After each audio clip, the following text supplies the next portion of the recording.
anotación! ¡Allá está Doble T! ¡Atrapémoslo! And let you take all that you want from me. Try and leave me with nothing. Y bueno, gente, como ya sabemos, entre esta semana y la anterior se habló mucho no solo de Paulo Fonseca y su mal rendimiento que ha tenido desde el arranque de la temporada, sino más que nada se habló de Zlatan Ibrahimovic y su gestión en el club, ¿no? Como ya sabemos, Zlatan es, por así decirlo, ¿no?, el encargado de dar la aprobación en qué jugador invertir, en qué cosas invertir, ¿no? Él le da, por así decirlo, ¿no?, el visto bueno a los jugadores o al entrenador que se va a traer al equipo. Y como ya sabemos, el rendimiento de Fonseca y de algunos jugadores no ha sido el mejor. Si bien es cierto, el día de ayer ganamos al Inter y conseguimos la primera victoria, eso creo que no es suficiente para terminar de juzgar a Zlatan Ibrahimovic, ¿no? Por lo menos yo he visto en las redes sociales, tanto en Facebook, en Instagram, que le están dando con palo a Zlatan. Literalmente están diciendo, hay que ir y desmembrarlo miembro por miembro. Pero debemos subir a destrozar a ese Doble T, miembro por miembro. Entonces se siente que ya el ambiente, ¿no?, sobre Zlatan Ibrahimovic está un poco cargado. Le están echando muchísimo hate. Y si bien es cierto, yo la verdad pienso que Zlatan hasta cierto punto tiene responsabilidad, no la tiene del todo él, pero por ejemplo, si me dices quién escogió a Fonseca, pues es cierto, Zlatan dio el visto bueno, dio la aprobación para que traigan a este técnico. Él desde un inicio quería a Conte, pero Conte por X o Y motivos no lo quería la afición, ¿no? Y a Zlatan al final dio marcha atrás sobre el fichaje de Antonio Conte como el técnico del Milan. De ahí otros fichajes también que trajo fue lo de Emerson Royal y de Tammy Abraham, que he visto que a la afición mucho no le han gustado, ¿no? Entonces, si bien es cierto, Zlatan le dio la aprobación, le dio el visto bueno a esos fichajes, también hay que tener en consideración el presupuesto. Me acuerdo muchísimo que hace un par de temporadas, cuando Gattuso era el técnico del Milan, le preguntaron mucho acerca del rendimiento de su equipo y él dijo pues no, que no tenía muchos jugadores de buena calidad y que si él tuviera un presupuesto de 300 millones o de 200 millones para arriba, él tranquilamente podría hacer que este equipo llegue a Champions League. Recordemos que por esas épocas el objetivo del Milan era volver a la Champions League. Entonces él decía que con 200 o 300 millones de presupuesto tranquilamente podría traer, tranquilamente podía llevar al Milan de vuelta a la escena competitiva que es la Champions League.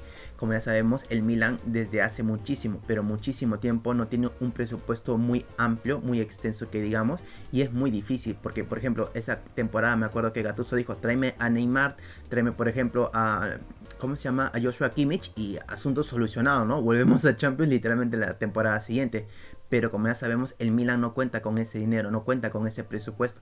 Me acuerdo que para esta temporada, que la está gestionando Zlatan con no sé quién, no me acuerdo el nombre de los otros gerentes del Milan, tenían un presupuesto entre 60 y 70 millones. Ojo, entre 60 y 70 millones. Entre eso, ojo, tienes que sacar para el técnico, que como ya sabemos, Pioli se largó del equipo, ¿no? Bueno, lo votamos, no se largó, lo votamos.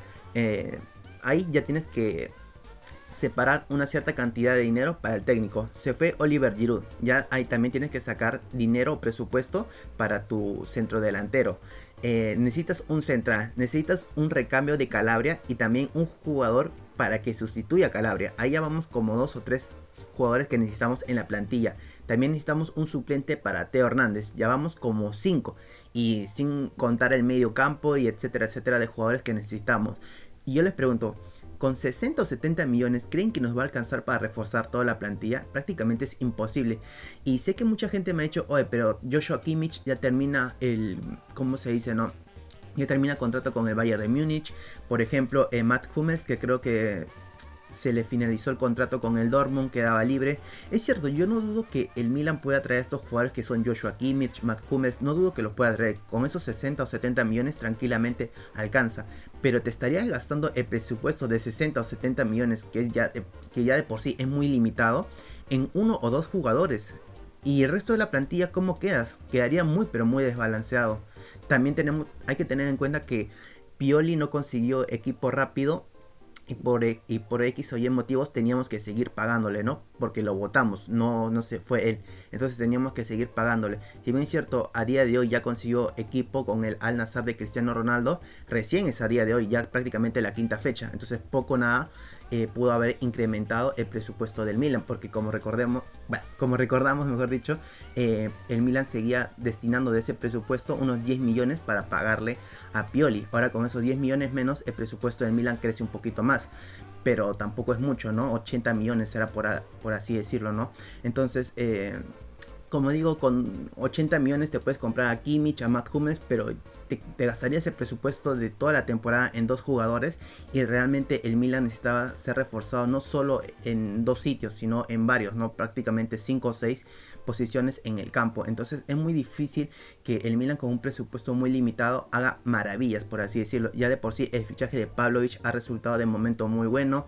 También el de Tammy Abraham, que ha sido un préstamo, o mejor dicho, un intercambio con Saelemaekers, pues también ha resultado bueno porque Saelemaekers se ha lesionado y lo han operado. Entonces imagínate, ¿no? Zlatan con ese presupuesto muy limitado está tratando de hacer lo mejor que puede.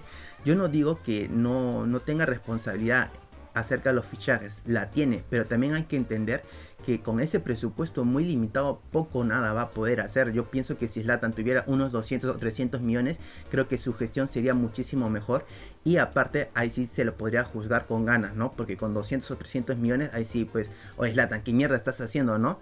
Pero con 80 millones, hermano, y sabiendo que los dueños del Milan o sea, te dan 80 millones, te dicen, ¿sabes qué? Ficha, y luego te están pidiendo el vuelto, literal, o sea, imagínate, es un crimen. Entonces, yo la verdad que no le echo culpa a Zlatan de nada, la verdad pienso que está haciendo su trabajo hasta donde se puede, está haciendo lo correcto, está tratando de hacer lo mejorcito por el equipo y hay que apoyarle. Y bueno, gente, este ha sido un video un poquito raro, ¿no? Hablando de algo que, si bien es cierto, no tiene que ver mucho con lo futbolístico, sí tiene que ver con el equipo, ¿no? Y bueno, espero que les haya gustado y ya sin nada más que agregar e informar, me despido y como siempre, un fuerte abrazo.